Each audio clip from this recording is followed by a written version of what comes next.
Okay, I think we've got enough bodies on the call for us to get started. So, hello, and thank you very much for joining me today. Thank you very much for taking time out of your busy schedules to come and listen to us discuss key concepts within the construction industry and how we believe nodes and links can add value. This is a series of webinars, so this is the second in that series. We looked at understanding what's within the schedule, and today we'll be focusing on how we can maximize the efficiency of particularly resource resources related to scheduling practices. So your planners and your schedulers, project managers, and the team around them. How can we best maximize and utilize their time within a project? And we'll be looking at a few concepts there. So I'm going to jump straight into it, and for the next 25, 30 minutes, we'll be discussing a couple of those key concepts. So let me jump straight into it right now.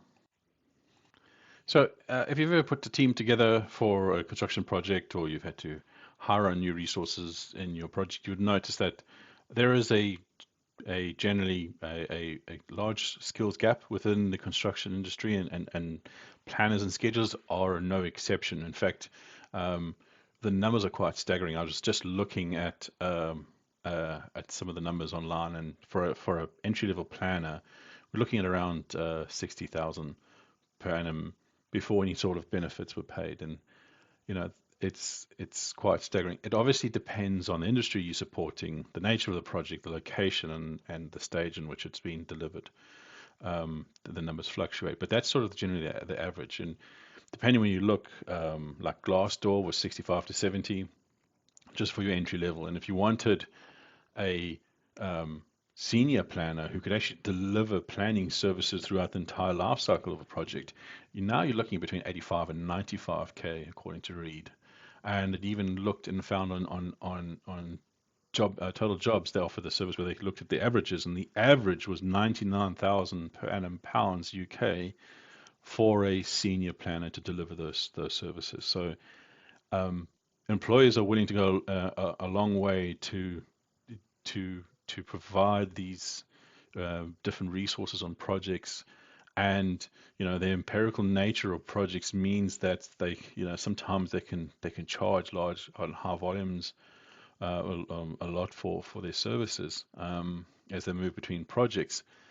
And when they do deliver on projects, they can spend about 35% of their time on productivity work, or work that can be measured against the production of the project. So how do we maximize the productivity of these different skills, specifically planners and schedules within our projects, and how do we support them so they can deliver as much productivity as possible? Move them away from delivering one project so that one planner can actually deliver 5 projects. And there's a lot of different ways that we can do that, and I think nodes and links can provide some value to our customers.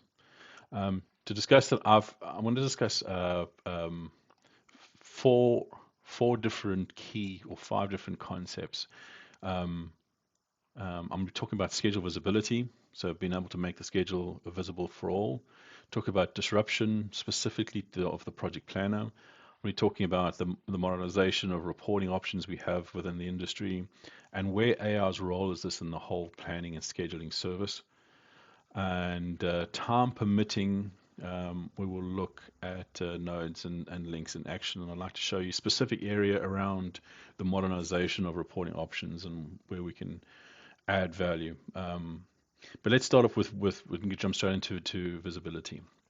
So visibility, meaning making the schedule visible for everyone. And what is visibility? Well, planning is the process of making provision for future events. It's not just a checkbox exercise or a phase within a project. It's a process of making provision for all the different activities, and schedule visibility within that really is about making one aware of schedule commitments outside of their normal responsibility or area of interest.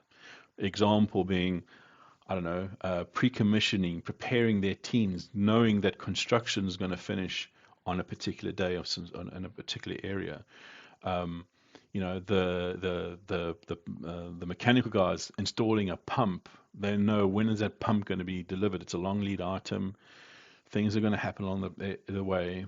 And as they get closer and closer to the date, they can continuously check if there's any changes so they can prepare and better manage their team to be on site to do that particular piece of work. The planner knows, right, to install a pump, it's to 7 direct man hours per ton, excluding handling and site works. So this is how much you need, and the material is going to arrive here. So he, she, or they have gone already and planned that work for you, but now schedule visibility is knowing is for the rest of the team knowing, because every time we develop a schedule, it's a piece of communication. And when that communication becomes highly vital is when we start to make changes to the schedule, and one of those during the update process. So if you look at it, there are so many different ways that our customers are using to update the schedule. From a point of origin to a schedule, there's many different routes that were taken. Often it's not just one. The whiteboard with going around multiple walls around a war room is quite common. Particularly in the civils, I feel they like that tactile, physical. Pick up a piece of paper and stick it to a wall and move it along as the schedule gets updated. But there's so many other ways. Multiple emails and updates through calls and looking at progress reports from different vendors and in some cases, it's sitting on a schedule on a complicated um, planning tool. For P6 is a fantastic tool, but it's highly, highly complex, and the barriers to entry are very, very high, and that creates two issues. The first one is where um, you know, let's say that you take P6, you install it on a PC tomorrow morning, don't make any changes to it, load the project on and get going. Before you made any configuration changes, before you've looked at any admin guides, user guides, videos, blogs, anything like that, the system expects one to know between 800 to 850 data elements, their descriptions, and their purpose.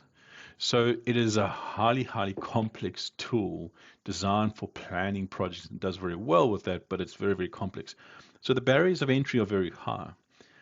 At the same time, getting people to access to these tools also gives them access to a trigger to do something inadvertently, make a change that's not supposed to be done.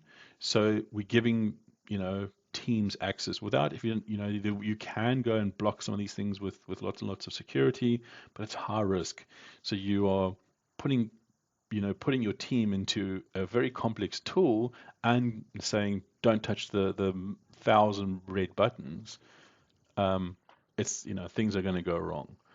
So when you do that, all these different ways we've done it, they can start to create a situation that costs money because what's commonly happens is you have the contractor, you have the planner, and you have your team, and the planner's bouncing between these two because they don't know what's the real version of the truth, and they start to form oppositions between each other. They don't work collectively, and what you really need to be working collectively, but they start to be a bit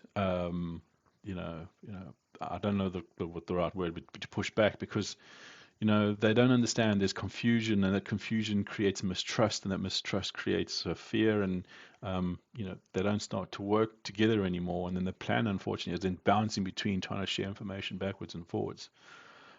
Creates a large cost, both opportunity cost and just normal cost to the project. So where we really need to do, what we really need to do is to provide our teams, both internal and external, two sort of bubbles here. So the operational planning tools in one bubble, sharing information to the schedule visibility, providing schedule intelligence, so that the planner can have a meaningful conversation with the rest of their team with a common set of data. And that then starts to lend itself towards collaborative working and working collectively together because they've got now schedule and visibility, and they have the visibility. They know when somebody else is going to deliver. there's no two forms of the truth, and they don't feel that they can't touch anything because it might break, because they might change something inadvertently, which is not what you're doing. You're providing a separate, safe area for them to do that. And the plan is now not bouncing between them. The plan is just feeding their planning information into this platform, this area, this safe area of meaningful scheduled information that they can then bounce ideas on each other. Because at the end of the day, if you look at the workflow of a planner, that it's a lot of the time it's a scenario planning. So that's in terms of scheduling. So providing schedule visibility provides them a platform where they can collectively work because they feel safe with information. It's one version of the truth, and the planet has not been running around between the different. They have that piece of communication available to them. Now let's talk about disruption, the disruption of the project planner. If you look at the project planner and you look at the way construction projects are built today, um, the life of a project planner really looks like this, planning at the beginning of the project, but once it goes into execution, there's a lot of iterations backwards and forwards to get the right schedule that makes sense after QSRH checking and all, quality checking and so on and so forth. They agree a baseline and then they go into execution. And then during the optimize, there's a two-phase process to the optimization process. And the problem with this is that, and I'll come back to this now, is that it's having an issue around that whole workflow is being attacked by having problems to do with volume.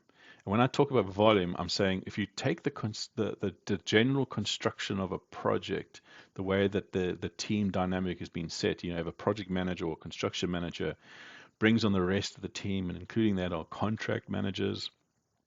And you may have very aggressive contract types, methodologies, say NEC3, or sorry, 4, or FIDIC, and that creates a situation where there is a lot of onus put on the organization to meet certain deadlines and provide a certain quality of work. And therefore, contract managers will start to create relationships with their assigned contractors. It could be one-to-one, one-to-many type relationships. Um, the problem, though, is that and what you'll find is because time belongs to the planner, so to speak, the contract manager is sort of diverting anything schedule related directly to the planner. And therefore, during the process of updating, the plan has been inundated with large volume of work, which could be one, um, of not a quality value, of not quality. It could be incorrect, prone with errors. It could be unprompt or not on a periodic basis, repetitively. It could be in various different formats, XML, XCR, MSP, MSP XML, spreadsheet, cigarette box. They're different formats. So the plan is now going to deal with all of this information that could result in backwards and forwards because the information is not of good quality or reliable. And the second part is that a contractor will build a schedule for you. Say if you're giving them all the civil work, they'll build you a schedule that defines, all the work they're going to do, and they will then also include it in that, break the schedule down to a point which will tell you how they're going to do the project.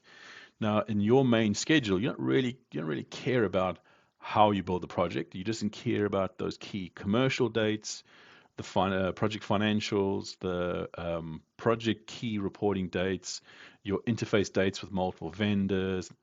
Those are the kind of keys. So you're also spending a lot of time, you know, diluting the information into smaller pieces that you just need.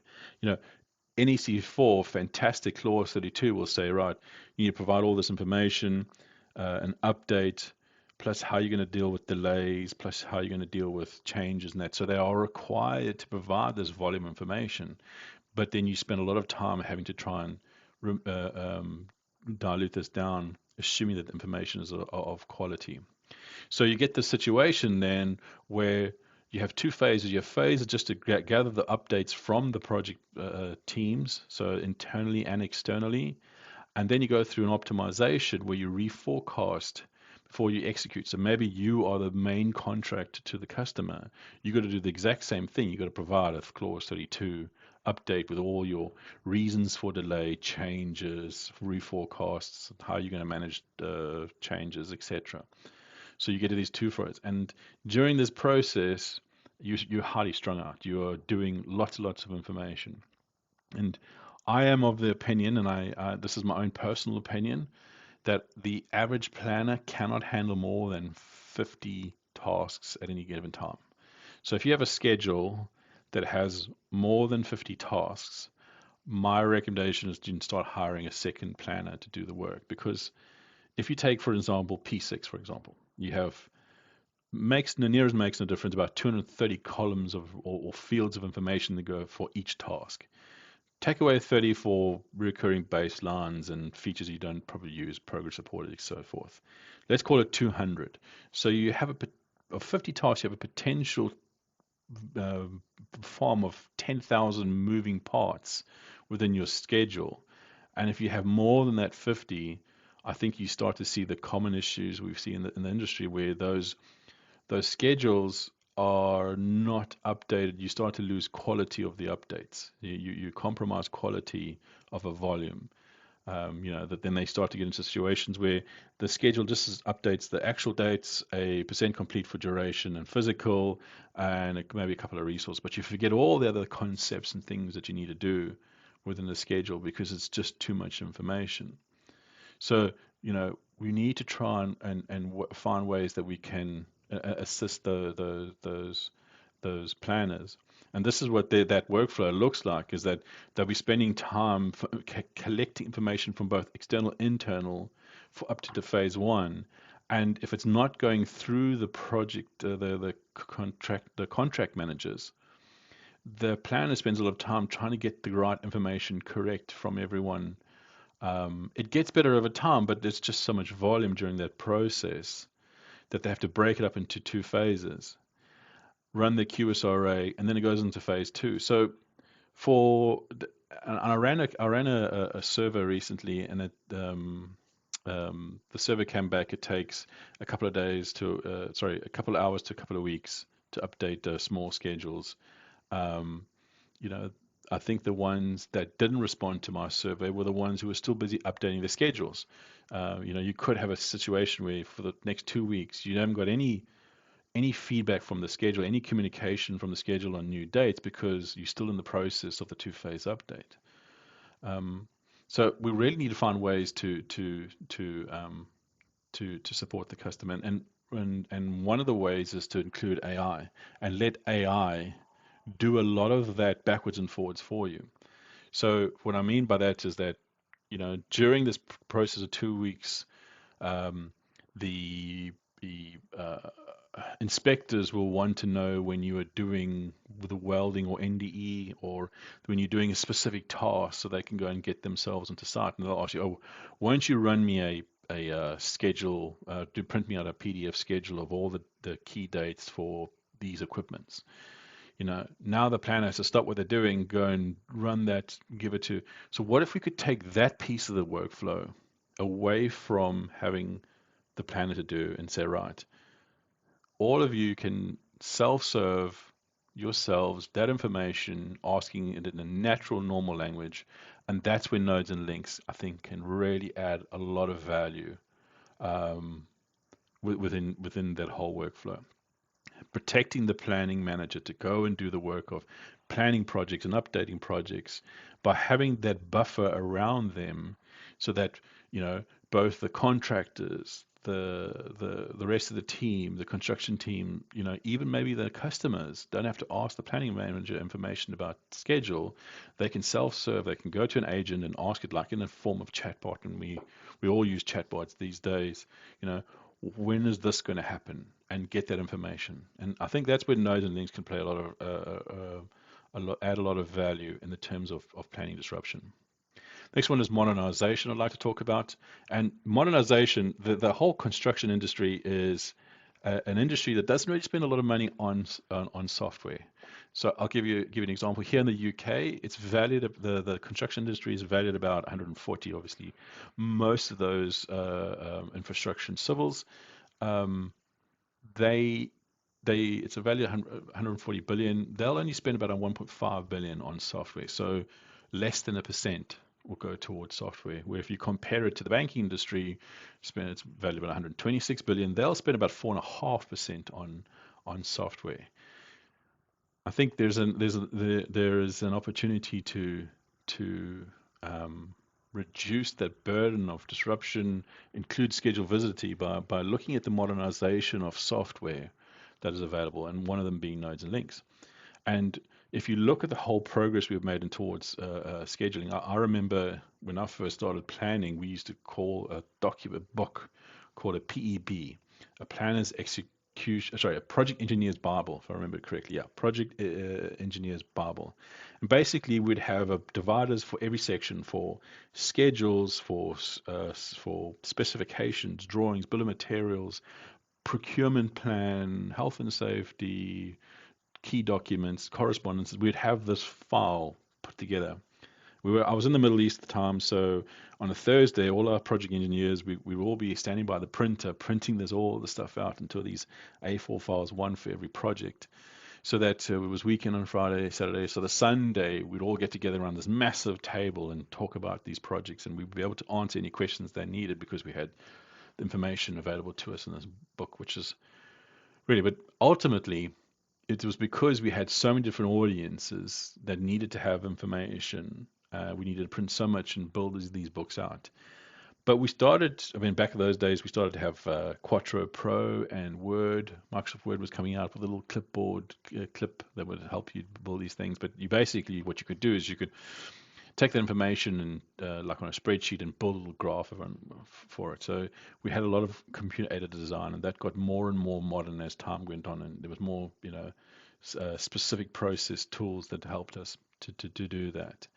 But where we've come then from there is we've got even fancier by having this automated, because if you could go and build the graph, if you felt that the number was if you saw the number was 0.9 SPI and you wanted and you actually think it was 1.1, you can go and fudge it a bit. And what these computer-aided tools did was they actually took away a lot of that potential for manual manipulation. But the problem it created was twofold. One, it was not always understandable. So you would have these great dashboards that have 20 different things on, but no one really understood it because it was just a whole bunch of pictures on it, generally. The other thing was they were quite expensive. So what that meant is that everyone was trying to put as much onto one report because it was too expensive to build multiple reports. And that created an issue where you would have so much information on one page that it didn't always mean something to those 20. Those 20 different people couldn't look at that one dashboard and interpolate what it meant so as to define a decision point and then set up a list of actions because they looked at information and didn't understand it. So where I think nodes and links adds a lot of value is we're moving into the next phase of that whole reporting modernization, where nodes and links will start to be able to allow individuals to self-serve their information from a common model using a large language model. They can ask the information and get back the information when they need, so that it is more personable. It makes more sense to them, yet is still based on the same set of data elements that they're working on. So that's why I think nodes and links can add a lot of value. The other area that we need to look at is around the way that we deliver the information. So in order to explain that, there are 5 different reasons I think you would need to report from a PPM solution. I'll run through them very quickly. Admin, is the system working? Are users using it? Blah, blah, blah. No, nodes and links does that for you. Live summary number 2 is like junk food. I'm a user, I put information to a system, I want to see that as a report. Nodes and links has this as well as many other tools in the market. Functional is where it's for a purpose. It's a purpose-driven report. And you see these all the time. A 2-week look ahead, a WS summary, a cost breakdown structure, a resource curve, an earned value report. These are all standard reports that you print for a purpose, you file it away, and if the project goes bad at the end, we'll dust them off and look at what the project was at the time. The fourth one is marketing. I've seen this in the past. Don't do it. It's a bad idea. It's the purpose of reporting from a planning or project management solution to an unknown audience. When I say an unknown audience, really anybody. So, for example, a government organization running a public project wants to report to the public on the performance of the project. They report directly from a PPM solution. The information could be unvetted, highly dangerous, red flag, don't do it. But I have seen it, and I've seen it fail many times in the past. But really the one that most customers want to see is business intelligence. I have a question, give me an answer.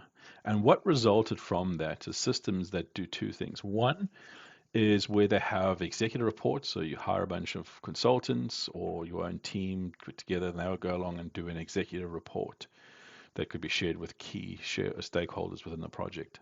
And that report was based on a number of pictures, but mostly a lot around contextual based information to describe a certain knowledge area of the project. In addition to that, we also built these dashboards, which I was talking about earlier. In some cases, they are really pretty, really slick looking. Many cases are interactive. You can drill down some really clever ideas. But as I said, we've discussed the issues was that, not everybody understands what they were expensive. And where I think Nodes and Links adds value here is we are starting to move into the situation where we are combining the two.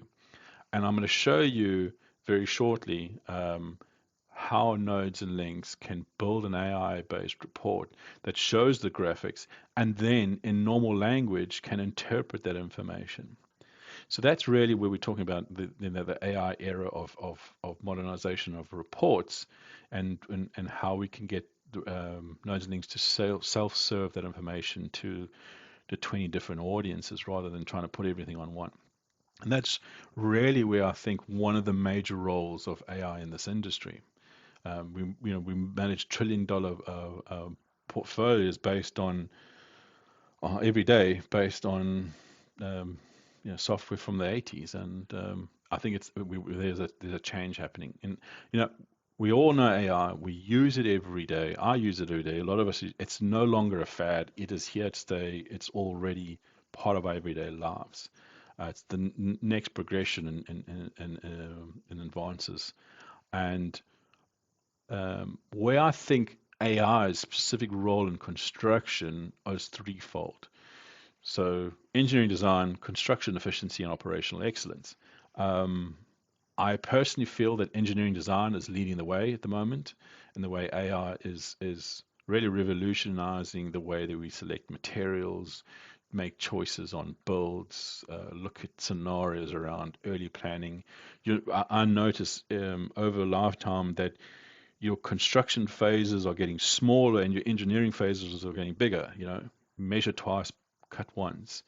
We really are. AI is driving having the lead there. Where we are is in construction efficiency, and I think there are three areas that Nodes and Links is leading in that in the construction efficiency role, and that is around making a better position on where we think the project is going to go, and based on performance of the projects, generating those really personable on-demand reports that are both graphic and contextual in nature. And around the whole automation, we were talking earlier around schedule visibility, and we were talking about disruption, automate those processes, taking the mundane data volumetric processes away from the planners so they can focus more on the work of actually planning and making those key decisions. So, looking at algorithms and delay, predictions and forecasting and so forth. And the way that we do that, we ingest that information at volume into an automation layer for those three: predictive, generative, and automation. And then we take those mundane workflows based on the different processes that a planner would do. And instead of them having to do it manually, they can do it, or they can do that automation through early risk detection, reporting, change management, delay analysis, QSRA.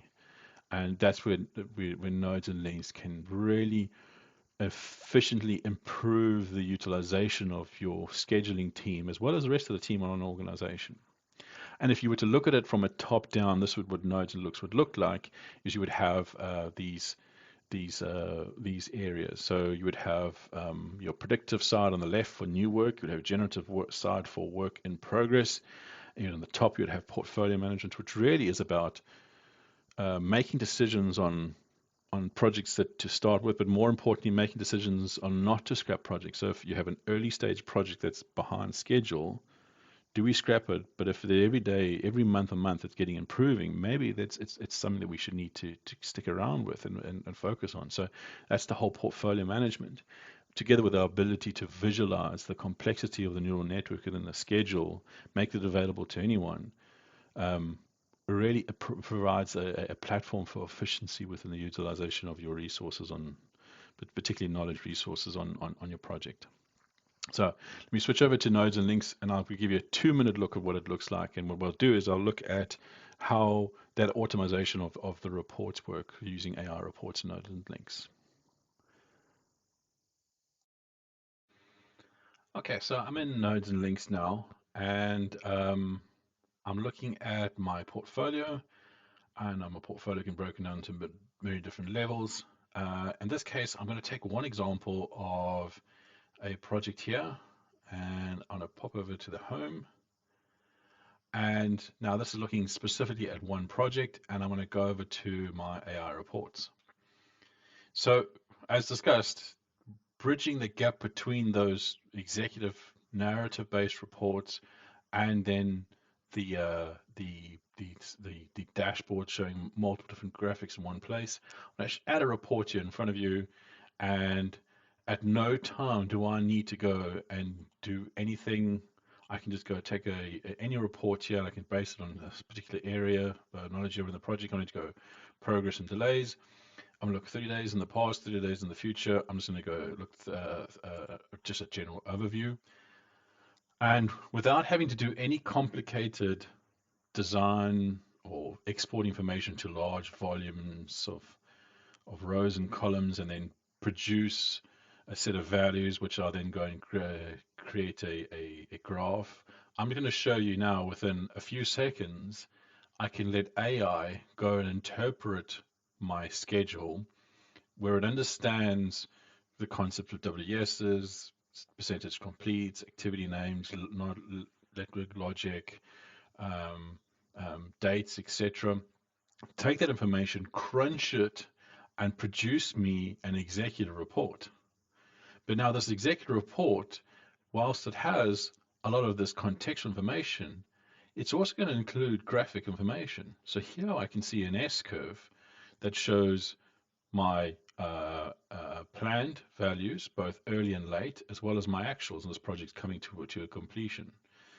But if I didn't understand the concepts of this one, I could actually click on here and ask Nodes and Links AI, what's the progress? Or which WS is most affected by delays? So let's say I can actually ask it to go and give me a better description of this graph here. So what is the progress of my project? On the one hand, some may prefer the graphic because it shows that distribution of effort over time through the S curve that we all are familiar with. But it can also then take that information and plot it into normal language using our language model that makes better sense. So you've combining the two worlds of both a dashboard and a executive contextual word type report. And you can take it further. You can limit this to a specific area within the project. So let's go and specific to, I don't know, to a department. And I can choose which department. Or so maybe I only want to see stuff around structural steel or a particular customer or design. So let's just go and see around assembly works. So now I can have a progress literally just for of assembly works, and I can go and say which is the most WS. Well, in this case, I've limited to just particular work, so that's come off the picture. So it's bridging the gap between the two without having the the audience have to go and know, specific areas of the project and to know what's in the schedule or use complicated software. It's that barrier around that platform, that buffer around the scheduling tool. So planners can continue to go and work in P6 and they just need to update and add their version once they're ready with their planning work into nodes and links, and that then can be used then to to be that buffer for them for the rest of the team to self-serve their reporting needs. So I'm going to stop over there and now go back over and give you the opportunity for those who have any questions to ask their questions now.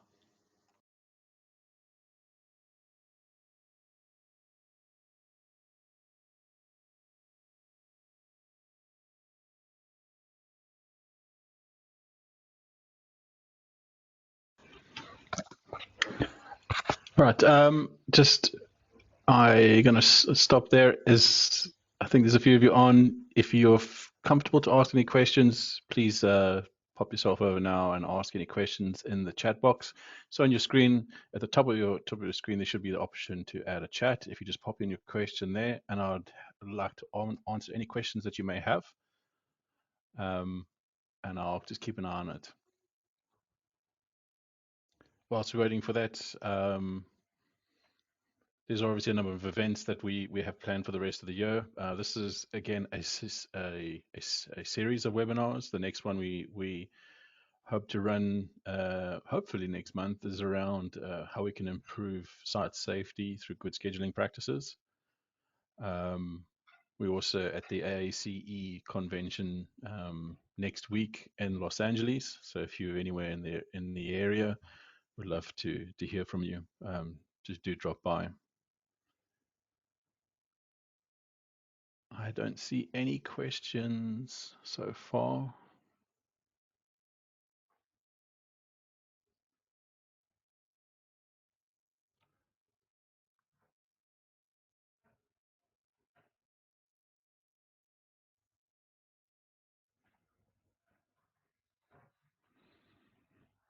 If you prefer to keep your questions to me personally, feel free to reach out to me by email. It's shown on the screen there, and I would would try and answer any questions that you have.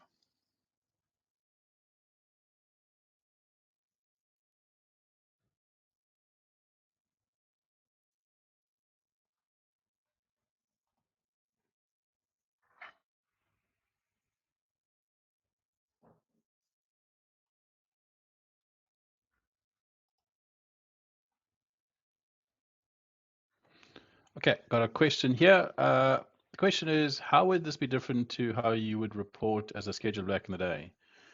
So it was absolutely horrible. It was a file, it was A4. It was put into sections. It was all the same, always the same template.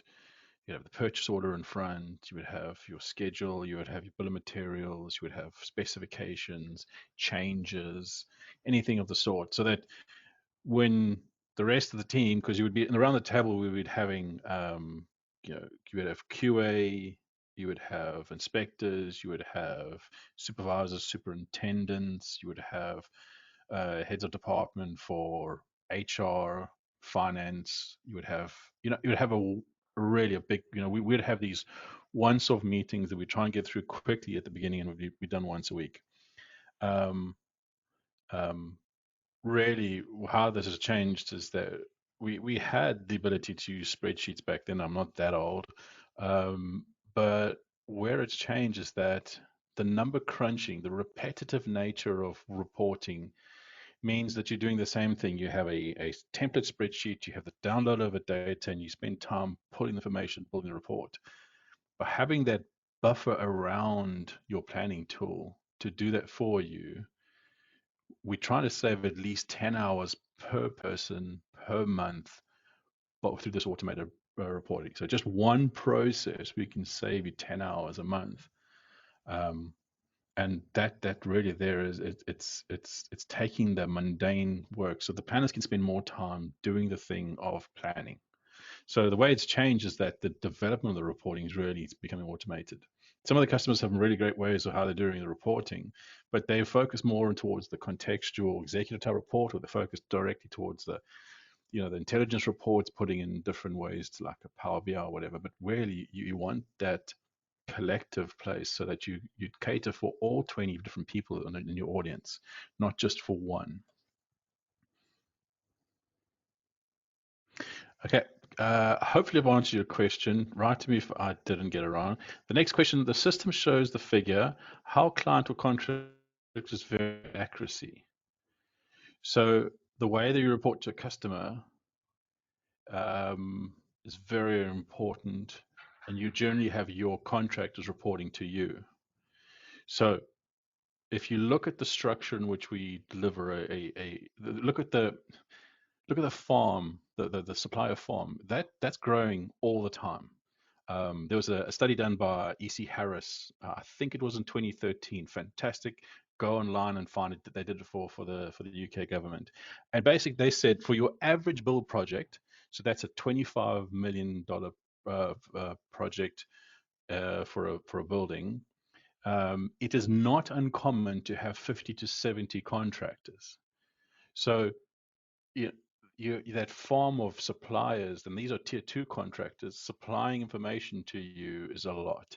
And the way that they need to verify that is you need to get that information and set up it the way that you can avoid disruption to the planner so he or they can spend time doing what they need to do.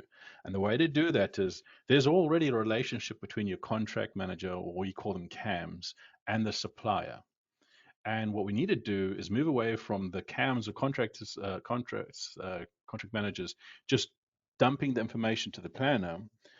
Have the contract managers and CAMs verify that information in nodes and links that they're getting from the contractor. So go into nodes and links, create themselves a little workspace, bring in the schedule, and check the quality, check the delays, check the format, check the changes between the last update and the current update. They can do all of this work, and they know the contract. There's a relationship with the rate, so they can go back and say, sorry, your schedule you gave me was incorrect, or of insufficient value, or quality, or whatever. They can do that much quicker than the planner trying to have to go to 50 to 70 different suppliers. So you wanted them to check the accuracy not through the planner, but through nodes and links with the contract managers doing it themselves. It's really easy to do. We've made it really simple to do it. You can bring in a schedule very, very simply, and you can immediately check what was the changes from the last update? What are the changes from the baseline? You can list them. You can break them down by the critical path. You can break them down by activity code. There's many different filters. You can see contributions of delay. You can do the DCMA check plus 29 other checks. So really, we've made the system so simple that you don't have to rely on the planner to do all those business processes. You can now delegate those processes to those individuals who already have the relationships with those suppliers. I hope I've answered your question there. If I haven't, do reach out to me, and I'll let's have a discussion about it. I'd love to show you how that's done. I haven't seen any more questions, so I'm going to leave it there. Thank you very much for taking your time, and do stay safe. Thank you very much. Bye bye.